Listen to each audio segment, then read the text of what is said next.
Pinaigting ng 91st Infantry Battalion at Aurora Provincial Social Welfare and Development Office ang mga programang pangkabuhayan at capacity building initiatives upang suportahan ang mga komunidad sa lalawigan.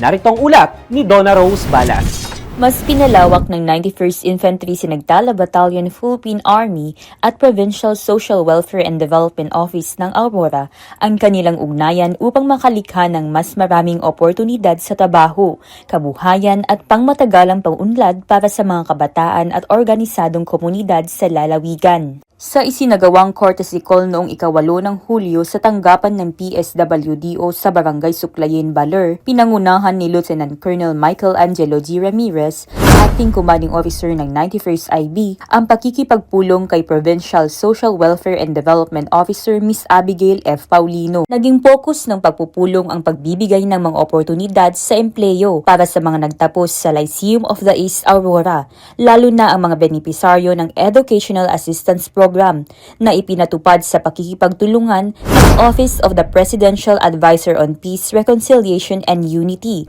at Peace and Development Center.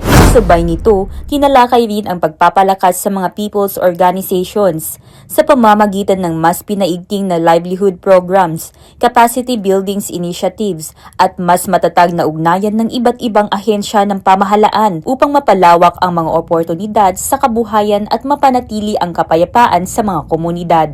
Sa pamamagitan ng mas pinaigting na pagtutulungan, muling pinagtibay ng 91st IB at PSWDO Aurora ang kanilang pangakong isulong ang kapakanan ng kabataan at palakasin ang mga komunidad.